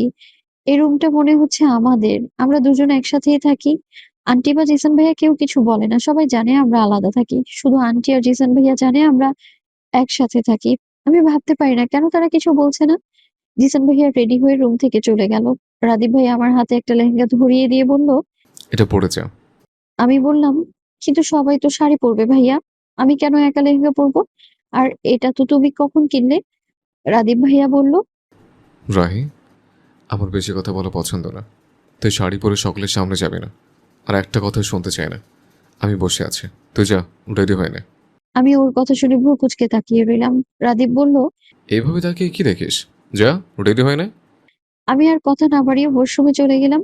ওই ছেলেটা রাদীপ যে আমাকে রাতে শাস্তি দিয়ে যায়, সে চাইতো না আমি শাড়ি পরে কারোর সামনে যাই। তার জন্যই আমার পেটে খামচি দিয়ে রেখেছে। আমি বললাম, কি রে, তোর হলো? ভাইয়া তুই একটু আন্টিকে ডেকে দিবি, আমার একটু প্রবলেম হয়েছে। কি সমস্যা আমাকে বল। আন্টি কাজ করছে। না, মানে ভাইয়া চেইন লাগাতে পারছি না। ঠিক আছে, দরজা খোল, আমি হেল্প করছি। তুই করবি মানে? তোর মাথা ঠিক আছে? এত বেশি কথা না বলে দরজা খোল, অনেক দেরি হয়ে গেছে। বাধ্য হয়ে দরজাটা খুলে দিলাম। রাদীপ ভাইয়া দরজা খুলে হঠাৎ ভোর প্যাঁচা চেইন লাগাতে শুরু করলো। পিঠের মাঝে একটা ভালোবাসা পরশ দিয়ে খুব দ্রুত চেইনটা লাগিয়ে ওয়াশরুম থেকে ধাক্কা দিয়ে বের করে দিয়ে দরজাটা লাগিয়ে দিল। আমি তো পুরোই থমকে গেলাম। আমার হাত পিঠে চলে যাওয়ার সাথে সাথেই আমি বললাম, লুচ্চা কোথাকার, তোর বউ দেখিস তোর থেকেও বেশি লুচ্চি হবে। ড্রেসিং টেবিলের সামনে বসে হালকা মেকআপ করছিলাম, তখনই রাদীপ বের হয়ে এসে বলল, এত সাজার কি আছে? তোকে সাজলেও পেতনির মতোই লাগবে, বুঝতে পারলি? তাই এত সাজার কিছু নেই। আর চুলগুলো খুলে রাখ, যদি একটু সুন্দর লাগে। আমি ঘুরে ওকে বলতে যাচ্ছিলাম, এই তো, কিন্তু কিছুই বলতে পারলাম না। শুধু ওর দিকে হা হা করে তাকিয়ে রইলাম। আমি কাকে দেখছি? কোনো ছেলেও যে এত সুন্দর হতে পারে! কলাপাতা কালার পাঞ্জাবিতে কেউ এত সুন্দর লাগতে পারে! উফ, আমি তো পাগল হয়ে যাব। রাদীপ বলল, ও, হা করে কি দেখিস? হ্যাঁ, তোকে দেখি। আচ্ছা, তোর তো সুন্দর হওয়ার কি দরকার? জানিস, প্রতিদিন কত মেয়ে তোর উপর ক্রাশ খায়। ও, তোর মাথা। আর কিছু বললাম না। ওর ঠোঁটের উপর আঙুল দিয়ে বললাম, চুপ, আজ আমি বলবো আর তুই শুনবি। বুঝলি, ছোটবেলা থেকে আমাকে এত ভালোবাসিস কেন? এত এত আগলে রাখতিস কেন নিজের বউ বানাবি বলে? যদি ভালোই বাসিস তাহলে আমার সাথে এমন করিস কেন? আর কেন লুকিয়ে ভালোবাসিস? হঠাৎ আমার ফোনটা বেজে উঠলো। আমি সেই অচেনা নাম্বারটাতে ফোন দিলাম। খাটের উপর রাখা ফোনটা বেজে উঠলো। রাদীপ ভাইয়া ধরার আগে আমি ফোনটা নিয়ে বললাম, এবার বল, আমার নামে সিম তুলে তুই আমার সঙ্গে চিট করার কারণটা কি? হ্যাঁ? রাদীপ আমার থেকে ফোনটা নিয়ে বলল, ওইসব তুই বুঝবি না। আমি পেছন থেকে ওকে জোর করে ধরে বললাম, ছোটবেলা থেকেই আমার সবকিছু নিয়ে যখন তুই বকাঝকা করতি, তখন আমার একটুও ভালো লাগতো না। কলেজে কোনো ছেলে আমার সাথে মিশতো না, কারণ তুই তাদের মানা করে দিতিস। তখন খুব রাগ হতো, নিজেকে তোর হাতের পুতুল মনে হতো আমার। কিন্তু আপুর বিয়েতে যখন রিয়ানকে তুই মারলি, আমাকে ওখান থেকে নিয়ে চলে আসলি, আবার রিয়ান থেকে আমাকে বাঁচিয়ে নিজের বুকে নিয়ে ঘুমালি। প্রতি রাতে আমি ঘুমানোর পর আমার কপালে গুনে গুনে 10টা চুমু দিতি। তখন আমি বুঝতে পারলাম তুই হয়তো ভালোবাসিস আমায়। কিন্তু হয়তো দিয়ে তো আর কিছু হয় না, তাই বুঝিও না বোঝার ভান করে চুপ করে থাকতাম। কিন্তু আজ যখন যারা আপু আমায় অপমান করলো, তখন তোর কথা শুনে আমার মনে হলো হয়তো সত্যি তুই আমায় ভালোবাসিস। কিন্তু সত্যি বলছি, তোর এই ভালোবাসা নামক অত্যাচারকে আমি খুব ভয় পাই। আমি জানি আমার পেটের দাগটা তুই করেছিস, কিন্তু কেন ভাইয়া? এতগুলো কথা বলার পরেও শুধু একটা কথাই বলল। রাহি, ভালোবাসিস আমাকে? কিছু সময় চুপ থেকে বললাম, সত্যি বলতে তোর মনটা ভালোবাসতে পেরেছি কিনা জানি না, তবে তোর প্রেমে পড়ে গেছি। ও আমাকে পেছন থেকে টেনে সামনে নিয়ে কপালে একটা চুমু দিয়ে বলল, এটা তোর জন্য। যেদিন তুই আমার মনটা বুঝতে পারবি, যেদিন আমাকে মন থেকে ভালোবাসবি, কথা দিচ্ছি, সেদিন তুই আমার থেকে যা জানতে চাইবি তার উত্তর দিবি, আজ নয়। বলেই চলে গেল। আমি বেকুবের মতো দাঁড়িয়ে রইলাম। আমি কি সত্যি ওকে ভালোবেসে ফেলেছি, নাকি শুধু সত্যি শুধু মোহটা আমার? এসব ভাবতে ভাবতে বাইরে চলে আসলাম। বাইরে অনেক মানুষ আছে। জিসান ভাইয়া একা, তাই তার বাবা মা তার বিয়েতে কোনো কমতি রাখছে না। একমাত্র ছেলের বিয়ে বলে কথা, সব পিচ্চিরা দৌড়াদৌড়ি করছে। আসলে বিয়েতে পিচ্চিরাই বেশি মজা করে। পুরো বাড়িটা খুব সুন্দরভাবে সাজানো হয়েছে। দেখলাম কোথা থেকে রাদিফ এসে মুখে একটা পাকোড়া গুঁজে দিয়ে গেল। এই রাহি, এখানে কি করছিস? একা একা ওখানে চলে যা। বলল, জিসান ভাইয়া। আচ্ছা জিসান ভাইয়া, তুমি আর তোমার পরিবার আমায় এত ভালোবাসো কেন? গুড করছেন। পাগলি মেয়ে, জানিস রাহি, তুই যখন একদম পিচ্ছি ছিলি, আমি আর রাদীপ সারাদিন তোর পাশে বসে থাকতাম। বেশিরভাগ তোদের বাড়িতেই থাকতাম। ছোটবেলা থেকেই তোদের সাথে আমাদের একটা ভালো রিলেশন আছে, তাই আম্মু আব্বুও কিছু বলতো না। একটা মজার বিষয় জানিস? রাদীপ ছোটবেলাতেই আমাকে বলতো, জিসান দেখ দেখ, এটা আমার বউ। বলল আমাকে দেখিয়ে। আর আমি হাসতাম আর বলতাম, হ্যাঁ এটা তোর বউ আর আমার ছোট বোন। সেই সেই থেকে তোকে নিজের বোনের মতো ভালোবাসি। জানি না তুই নিজের ভাই ভাবিস কিনা, হ্যাঁ, তবে আমার পরিবারের সকলেই তোকে আমাদের বাড়ির ছোট মেয়ে মনে করে। তোকে আমার বাড়িতে আনতে চাইলে রাদীপ দিত না, তাই এই বাড়িতে খুব একটা আশা ছিল না তোর। জিসান ভাইয়ের কথার মাঝেই রাদীপ এসে মাথায় টোকা দিয়ে বলল, আমার একটা ভাইয়া না খুব দরকার ছিল। আজ থেকে তুমি আমার বড় ভাইয়া। হুম। আর ওই সাইকোটা আমার কেউ না, সবসময় শুধু বকাবকি করে। আমি সাইকো, তাই না? আর তুই কি বলবি জিসানকে? কাল রাতে ছাদে কি করেছিস বলবো? ওর মুখ চেপে ধরে বললাম, বলিস না ভাইয়া, প্লিজ প্লিজ প্লিজ। রাদীপ হাত সরিয়ে বলল, ঠিক আছে, বলবো না, তবে একটা শর্ত আছে। শর্ত? কি শর্ত? আজ তো তুই আমার শালা, মানে নিজের ভাইয়া পেয়ে গেলি। জিসানের কাছে হাত রেখে বলল, তো তো আজ থেকে আমাকে আর ভাইয়া ভাইয়া বলা চলবে না। যতবার আমার সাথে কথা বলিস, প্রতিটা কথার সাথে ভাইয়া লাগিয়ে দিস। আজীব তো, ভাইয়া বলবো না তো কি বলবো? কেন? আমার তো সুন্দর নামটা কি তোর পছন্দ হয় না? নাম ধরে ডাকবি। আমি কি বলবো? তার আগে জিসান ভাইয়ের ফোনটা বেজে উঠলো। মাইশাপু ভিডিও কল দিয়েছে। এ ভাইয়া, তোর আবার বউ এসেছে কই থেকে? আমাদের না জেনে বিয়ে করে ফেলেছিস নাকি? এই তোরা ঝগড়া কর, আমি কথা বলি। তোরা দুটোই আসলে সাইকো, বুঝলে? বলে জিসান ভাইয়া চলে গেল স্টেজের দিকে। গায়ে হলুদ শুরু হয়ে গেছে, এর মাঝে আন্টি আর আঙ্কেল আগে গিয়ে দিয়ে আসলো হলুদ। তারপর একে একে সকলেই দিয়ে দিল। জিসান ভাইয়াকে তো সকল বন্ধুরা মিলে হলুদে গোসল করিয়ে দিয়েছে। আমি এক কোণে বসে আছি। রাদিফ আমায় নিয়ে স্টেজে গিয়ে বলল, জেসনকে হলুদ মাখাও। আমি হাসি মুখে জিসান ভাইয়ার পুরো মুখে হলুদ মাখিয়ে দিলাম। বোন হয়ে ভাইটার সাথে এমন করতে পারলি, নেহা? বলল জিসান। আমি হাসতে হাসতে বললাম, ভাইয়ার সাথে করবো না তো কার সাথে করব? স্টেজ থেকে নামতে যেতেই রাদিফ হাত টেনে আমার গালে হলুদ মাখিয়ে দিয়ে বলল, এবার ঠিক আছে, আমার হলুদপুরের মতো লাগছে। লজ্জায় ওখান থেকে দৌড়ে চলে আসলাম। কোথা থেকে যারা আপু এসে আমায় বলল, এই মেয়ে, তুমি রাদীপকে কি তাবিজে বশীকরণ করেছো শুনি? বলো তো, যে ও তুমি ছাড়া আর কোনো মেয়ের দিকে তাকায় না। এই কদিনে এটা খুব ভালো বুঝতে পেরেছে যারা আপু রাদিফকে ভালোবাসে, তাই ওকে একটু জ্বালানোর জন্য বললাম, এটা ভালোবাসার তাবিজ গো আপু, তুমি বুঝবে না এটা। আহ এই তাবিজের কথা মনে হলেই আমার আর রাদিফের একটা গান মনে আসে, জানো তো আপু? কি গান? রাদিফ জ্বালাইয়া গেল মনের আগুন, নিভাইয়া গেল না। তোমার যদি বিশ্বাস না হয় রাদিফকে গিয়ে বলো, যাও। যারা আপু আমাকে আর কিছু না বলে রাদিফের কাছে চলে গেল। রাদীপ, তোমার সাথে আমার একটা কথা আছে। বলো কি কথা?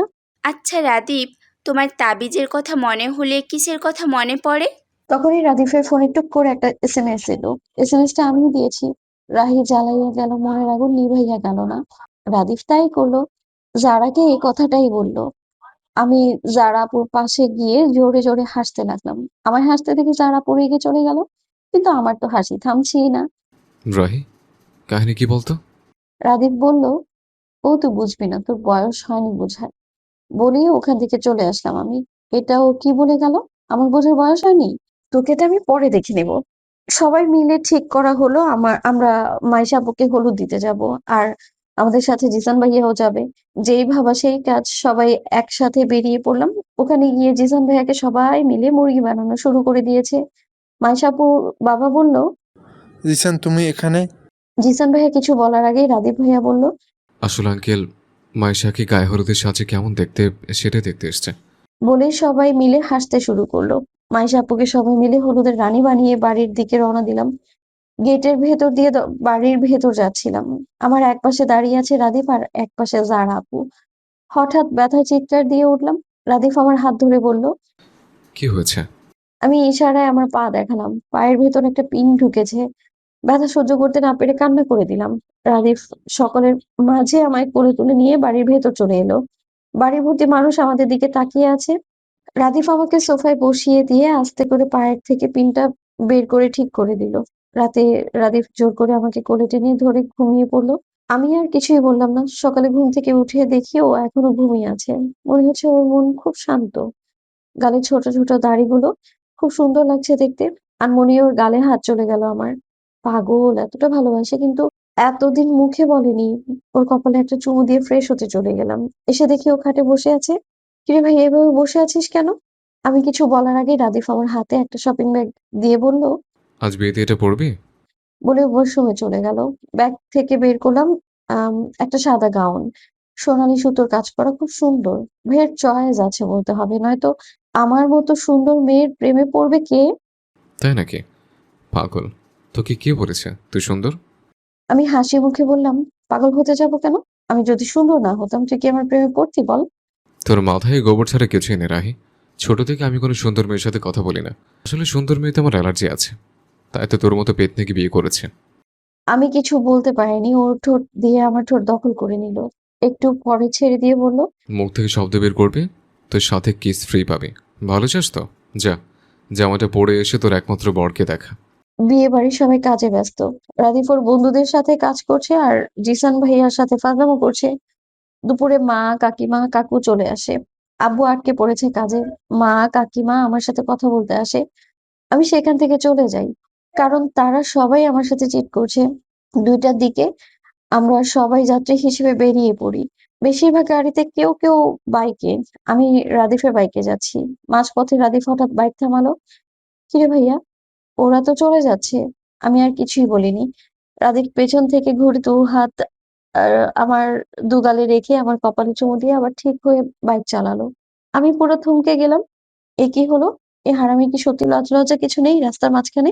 সব ভাবতে ভাবতে বিয়ে বাড়িতে চলে এলাম আমরা। বিয়ে বাড়ি মানে গেট ধরা, প্লেট সাজানো, জুতো চুরি, সব তো হবেই। আর জিসান ভাইয়া পুরো ফকির বানাচ্ছে মেয়েগুলো। বাড়ির ভেতরে গিয়ে মাইশাপুকে জোর করে ধরলাম। কিছু কথা বলে চলে এলাম।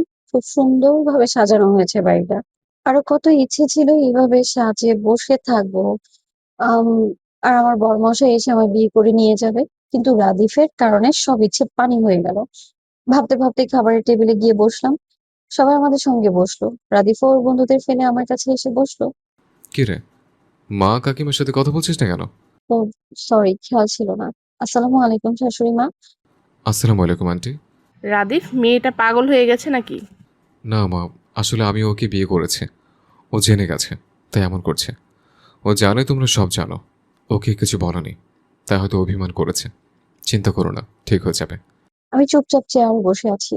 হঠাৎ সকলের চোখের আড়ালে রাদীফ আমার কোমরে হাত রেখে ধরল। চুপচাপ খা, বেশি কথা বলবি না। বললেই সকলের মাঝে কিস করে দেব। এই, তোর লজ্জা শরম নেই? লজ্জা নারীদের জন্য, ছেলেদের জন্য না। একটা ছেলে আমার প্লেটে মাছ দিচ্ছিল। রাদীপ বলল, ভাইয়া, ওকে মাছ দিও না। আমি মাছ খেতে পারি না। পুরো খাওয়ার সময় রাদীপ আমায় ধরে রাখলো। বিরক্ত লাগছিল আমার। খাবার শেষ হলে কয়েকটা মেয়ে এসে আমায় জোর করে নিয়ে গেল। আমি বারবার বললাম, তোমরা কারা? ওরা কোনো উত্তর দিল না। রাদীপ আমার দিকে তাকিয়ে মুচকি হাসলো। মেয়েরা আমায় একটা রুমে নিয়ে গিয়ে নীল বেনারসি পরিয়ে দিল, হালকা মেকআপ করিয়ে দিল। কিছু বলতে গেলে বলল, আসতে, পরে বুঝতে পারবে। একটু পরে মেয়েরা আমাকে মাইশা আপুর পাশে বসিয়ে দিল। আচ্ছা আপু, এখানে কি করছে একটু বলবে? সামনের দিকে তাকাও। সামনে তাকিয়ে আমি তো পুরো হতবাক। নীল রঙের পাঞ্জাবিতে দুজনকে এত সুন্দর লাগছে কেন? দুজন একই রকম সেজেছে। আমি মাইশাপুকে একবার দেখে নিজের দিকে তাকালাম। হ্যাঁ, আমাদেরও সাজ একই রকম। বুঝতে পারলাম এটা প্ল্যান করে করা হয়েছে। তখনই রাদীপ আমার পাশে বসে বলল, তোমাকে আজ কোন সাজে সুন্দর লাগছে? ওর মুখে তুমি ডাকটা শুনে আমার পুরো শরীর ঠান্ডা হাওয়া বয়ে গেল। এই প্রথম ও আমায় তুমি বলে ডাকলো। পরবর্তীতে বিয়ে পড়ানো শুরু হলো। প্রথমে জিসান ও মাইশা আপু, তারপরে রাহি রাদিফের। বিয়ে শেষে রাদিফ আমার কানে কানে বলল, নাও, তোমার ইচ্ছেটা পূরণ করে দিলাম। আমি পেছন দিকে ঘুরে রাদিফকে জড়িয়ে ধরলাম। এতে যেন ও ওর প্রশ্নের উত্তর পেয়ে গেল। ও আমায় তুলে তুলে খাটে বসিয়ে দিয়ে আমার কপালে আলতো স্পর্শ করে দিল। তারপরে দুজনে হারিয়ে গেলাম অজানা এক সুখের সাগরে। এই বন্ধন যেন আমি আর কোনোদিনও ছাড়াতে চাই না, আর বের হওয়াও চাই না। ওইদিকে জিসান দরজার সামনে দাঁড়িয়ে আছে। ওর বন্ধুরা মিলে, কাজিনরা সবাই বলেছে 10,000 টাকা না দিলে ফুল সাজানো ঘরে ঢুকতেই দেবে না। জিসান খুব চিন্তায় পড়ে গেল, এখন কি করবে। এমনিতেও আমি 10,000 টাকা দেবো না। হঠাৎ মাথা ঘুরে যাচ্ছিল। তখনই শাওন আমায় ধরে বলল, এই জিসান, তোর আবার কি হলো? আমি কিছু বললাম না, তারা সবাই মিলে দরজা খুলে আমার খাটে শুইয়ে দিল। আমাকে এমন দেখে মাইশা তো প্রায় কেঁদেই দেবে। জিসান লাফ দিয়ে উঠে মাইশাকে জোর করে ধরে বলল, আরে পাগল, আমার কিছুই হয়নি। ও দেখ, ওই হারামিরা আমাকে ভিতরে আসতে দিচ্ছিল না, আর তাই একটু বুদ্ধি খাটিয়ে টাকা বাঁচিয়ে তোর কাছে চলে আসলাম। রাহি আর আমি 10,000 টাকায় কি তোর কাছে এত বড় হয়ে গেছে যে আমাদের সাথে এত বড় অভিনয় করলি? দেখ আমি তোদের টাকা দেবো, কিন্তু একটা শর্তে। যদি শর্ত পূরণ করতে পারিস তাহলে যা, কথা দিলাম। 10,000 না দিলেও 5,000 দিব। তুই শালা এত কিপটামি করিস কেন? আচ্ছা বল, কি শর্ত? শর্ত হলো আজ থেকে তোরা পুরো 10 দিন তোদের গার্লফ্রেন্ড বয়ফ্রেন্ড কারোর সাথে কোনো রকম যোগাযোগ করতে পারবি না। আর হ্যাঁ, মিথ্যে বলে লাভ নেই। আমি জানি এখানে সবার একটা করে পার্টনার আছে। তোরা যদি আমার শর্ত পূরণ করতে পারিস তাহলে এই টাকা পাবি, না হয়তো পাবি না। বলেই খাটে লম্বা হয়ে শুয়ে পড়লো। আর সবাই নিজেদের মতো জিসানকে গালি দিয়ে চলে গেল। কারণ কেউ তাদের পার্টনারের সাথে কথা না বলে থাকতেই পারবে না। এখন জিসান রাগ করছে। আমি মজা করে মাথা ঘুরিয়ে অভিনয় করলাম। আচ্ছা, এইবার একটু হাসো। মাইশা গাল ফুলিয়ে চুপ। তাই জিসান মাইশার গালে 2 হাত রেখে গান গাইতে শুরু করলো। তুমি হাসলে আমার ঠোঁটের হাসি। তুমি আসলে জোনাকের রাশি রাশি। রাখি আগলে তোমারই অনুরাগে। বলো কিভাবে বোঝাই ভালোবাসি। গানটা শুনে মাইশা জিসানকে জোর করে ধরে বলল। আর কখনো এমন করো না প্লিজ। তারপর দুজনেই হারিয়ে গেল তাদের সুখের সাগরে। রাত প্রায় 3টা 10। রাহি বেলকনিতে দাঁড়িয়ে রাতের পরিবেশটা দেখছে আর ভাবছে, কখনোই ভাবিনি আমি রাধিককে এতটা ভালোবেসে ফেলবো, আর এত সহজেই ওকে নিজের করে পাবো। রাতের এই শান্ত শহরটার মতো আজ নিজের মনটাকেও শান্ত লাগছে। আজ মনে হচ্ছে চাইতেও উপরওয়ালা আমাকে সব দিয়ে দিয়েছেন। আজ মনে চাইছে রাতের জোনাকি পোকার মতো আমিও পুরো শহরটা ঘুরে আসি। আমার সুখের খবর আকাশে বাতাসে জানিয়ে আসি, আর বলি ভালোবাসি। আমি রাদেরকে খুব ভালোবাসি। হঠাৎ পেছন থেকে কেউ জোর করে ধরে চুলের ভাঁজে মুখ ডুবিয়ে গান গাইতে শুরু করলো। প্রাণ দিতে চাই, মন দিতে চাই, সবটুকু ধ্যান সারাক্ষণ দিতে চাই তোমাকে, ও তোমাকে। গান শেষ করে রাদিফ আমার চুলগুলো ঘাড় থেকে সরিয়ে চুমো দিল। এই ড্রেস পরে কি আমাকে মারতে চাও রাহি? ঘুম ভেঙে যাওয়ার রাদিফ শার্ট পরে বাইরে চলে এসেছে। তোর শার্টে তো খুব হট লাগছে। বলতেই আমি পেছন থেকে ঘুরে ওর চোখে 2 হাত রেখে বললাম, একটা মেয়েকে এভাবে দেখতে লজ্জা করে না? ছি, কি বেহায়া। ওই, অন্য মেয়েকে দেখিনি, ওকে দেখছি। নিজের বিয়ে করে বউকে দেখছি, আর সারা জীবন দেখব। যেভাবে খুশি সেভাবে। বলেই ও আমায় কোলে তুলে রুমে নিয়ে গিয়ে হালকা চুমো দিয়ে ঠোঁটে ঘুমিয়ে গেল। সকালে ঘুম থেকে উঠে দেখি রাদিফ আমার দিকে তাকিয়ে আছে। কি দেখিস? কোনো কথা না বলে আমার কপালে চুমো দিল। আজ থেকে আর তুই বা ভাইয়া কোনোটাই বলবে না, আমার নাম ধরে ডাকবে। এবার বলো, কি বলছিলে? কি দেখো এমন ভাবে? কিছু না, আমার বউটাকে দেখছে। আমার বউটা কত কিউট। সারাদিন শুধু ভালোবাসতে ইচ্ছে করে, সারাদিন সামনে বসিয়ে দেখতে ইচ্ছে করে। ভালোবাসি গো প্রিয়তমা, খুব ভালোবাসি। যে ভালোবাসি ফুরানোর নয়। ছোট বাচ্চা যেমন হওয়ার পর থেকে বড় হতে শুরু করে, সেইভাবে আমার ভালোবাসা বাড়তে শুরু করছে। জানো, যখন কোনো ছেলে তোমার দিকে তাকিয়ে থাকে তখন মনে হয় তোমাকে গলা টিপে মেরে ফেলে। বারবার মনে হতো, সুন্দর হবার কি দরকার ছিল তোমার, বলো তো? দুজনে ফ্রেশ হয়ে নাস্তা করতে চলে গেলাম। টেবিলে আব্বু কাকু সবাই ছিল, খাচ্ছিলাম আমি। তখনই সকলের মাঝে রাদিফ বলল, একা একা খাচ্ছ কেন? আমাকেও খাইয়ে দাও। ওর কথায় মনে হচ্ছিল আমার মাটির নিচে চলে যাই আমি। একটা মানুষ কি করে এত বেহায়া হতে পারে? ওর কথায় কান না দিয়ে আমি চুপচাপ খাচ্ছিলাম। আবার খাবার মুখে দিতে যাব তখনই আমার হাতের খাবার ও খেয়ে নিল। আর আমার আম্মুকে বলল, আচ্ছা আম্মু, তোমার মেয়েকে একটু শেখাতে পারোনি কিভাবে স্বামী সেবা করতে হয়, স্বামীর কথা শুনে চলতে হয়, স্বামীর জন্য রান্না করতে হয়। পড়াশোনা না শিখে একটু এগুলো শেখাতে পারলে আজ আমাকে ভালোবাসার অভাবে মন খারাপ করতে হতো না। ওর কথায় আর কোনো কথা না বলে আমি খেয়ে চলে আসলাম। অসভ্য ছেলে কাকে কি বলছে এসব? কি গো, না খেয়ে চলে আসলে কেন? কোনো কথা বললাম না। আমার হাতে খাবারের প্লেট দিয়ে আমাকে দাঁড় করিয়ে নিজে খাটে বসে আমার কোলে বসিয়ে বলল, হুম, এবার খাও আর আমাকে খাইয়ে দাও। আর যদি আমার কথা না শোনো তাহলে খুব খারাপ হয়ে যাবে। বলে আমার পেটে হাত খামচে ধরলো। দমে গেলাম আমি। চুপচাপ ওকে খাইয়ে দিচ্ছিলাম আর নিজেও খাচ্ছিলাম। প্লেট রেখে রুমে চলে আসছিলাম আমি। পেছন থেকে রাদিফ হাত ধরে কোলে তুলে নিয়ে খাটে শুয়ে দিয়ে আমার জোর করে ধরে বলল, কোথায় যাচ্ছ এখন? চুপচাপ শুয়ে থাকো। কাল সারা রাত ঘুমাতে পারেনি, এখন একটু ঘুম পাড়িয়ে দাও। আজিব তো, তুই ঘুমালে ঘুমা, আমাকে আটকে রাখছিস কেন বলুন? বলেই নিজেকে ছাড়ানোর চেষ্টা করছিলাম। ইস বউ, আমার তুই তো করে করছো। তোমাকে না মানা করেছি? তুই করে বলবে না, তুমি বলবে। ভালোবাসি বউ, খুব ভালোবাসি। কেন বুঝছো না বলো তো? তুই বললে কষ্ট লাগে তো। বলেই আমার সারা মুখে ঠোক দিয়ে হাজারবার চুমু খেতে লাগলো। ওর প্রতিটা স্পর্শে যেন পাগল হয়ে যাচ্ছিলাম আমি। আমার নিজেরও ওর পাশে থাকতে খুবই ভালো লাগছে, কিন্তু কোথাও একটা চাপা অভিমান কাজ করছে, যার কারণে ওকে ভালোবাসতে নিজের ভালোবাসা যোগ করতে পারছি না আমি। এভাবে কখন যে ঘুমিয়ে পড়েছি বলতেই পারছি না। ঘুম থেকে উঠে দেখি রাদিফ রেডি হচ্ছে। আমাকে তাকাতে দেখে আমার দিকে তাকিয়ে একটা ভুবন ভুলানো হাসি দিয়ে আমার কাছে এসে কপালে চুমু দিল। কোলে তুলে নিল আমায়। ওয়াশরুমে নামিয়ে দিয়ে নিজের হাতে আমায় ফ্রেশ করলো। আবার কোলে তুলে রুমে নিয়ে আসলো। আমার মনে হচ্ছিল আমি ২ বছরের একটা বাচ্চা মেয়ে, কোনো কাজই করতে পারি না, অন্যরাই সব করে দেয়। আচ্ছা রাদিফ, আমাকে হাঁটতে পারে না যে এভাবে কোলে নিয়ে বেরোচ্ছ? হাঁটতে পারবে না কেন? হাজার হাজার বার হাঁটতে পারো। আমার এই মিষ্টি বউটাকে সারাদিন কোলে বসিয়ে রেখে আদর করতে ইচ্ছে করে। রাদিফ আমার হাত ধরে বসিয়ে ঠোঁটে হালকা চুমু দিয়ে আমার হাতে একটা পরীক্ষা দিল। বাড়িতে কেউ নেই, সব জিসানদের বাসায় গেছে। আজ ওদের বউ ভাত, সাথে আমাদেরও। তাই কোথাও যেতে হবে না। চুপচাপ বোরখা পরে রেডি হয়ে নাও। এক বস্তা অভিমান নিয়ে বললাম, আজ আমাদেরও বউ ভাত, মাইশাপু বউ সেজে বসে থাকবে আর আমি এই বোরকা পরবো? রাদিফ মুচকি হাসি দিয়ে আমার কোমর জড়িয়ে ধরে বলল, জানো রাহি, একটা মেয়ে বিয়ের আগে তার বাবা মার কাছে আমানত হিসেবে থাকে। আর যখন মেয়েটার বিয়ে হয়ে যায় তখন সে তার স্বামীর সম্পত্তি হয়ে যায়। আর কোনো মানুষ চায় না তার সম্পত্তির দিকে কেউ নজর দিক। আমি নিজেও চাই না আমার বউকে সেজেগুজে শুধু আমি দেখব, বাইরের কেউ না। আমার ভালোবাসার চাদরে সবসময় জড়িয়ে আগলে রাখতে চাই। পারবে না তোমার স্বামীর এই চাওয়াটা পূরণ করতে? কোনো কিছু না ভেবে রাদিফকে জোর করে ধরে ওর বুকের পাশে দিতে একটা চুমু খেলাম। হুম, পারবো। সারা জীবন তোমার বুকের পাশে তোমার পাঁজরের সঙ্গে এক হয়ে থাকতে চাই। আমার হাতটা নিজের হাতের মধ্যে নিয়ে এক ভালোবাসার পরশ দিল। হুম, সারা জীবন আমার করে আমার বুকের মাঝে আগলে রাখবো। ভালো লাগে বলে ভালোবাসিনি, ভালোবেসেছি বলে ভালোবাসি, শুধু তোমায় আর তোমায়। বোরকা পরে রেডি হয়ে জিসান ভাইয়াদের বাসায় গেলাম। গিয়ে দেখলাম মায়ের আপুকেও বোরকা পরানো হয়েছে। দেখে রাদিফের দিকে তাকালাম। ও মুচকি হাসি দিয়ে বলল, আমার পাগলিটা কষ্ট পাবে এমন কোনো কাজই আমি করব না, বুঝতে পারলে? বলে আমার হাত ধরে স্টেজের পাশে বসালেন এবং নিজেও বসলেন। খুব মজার মধ্যে দিয়ে বৌভাতের দিনটা কেটে গেল।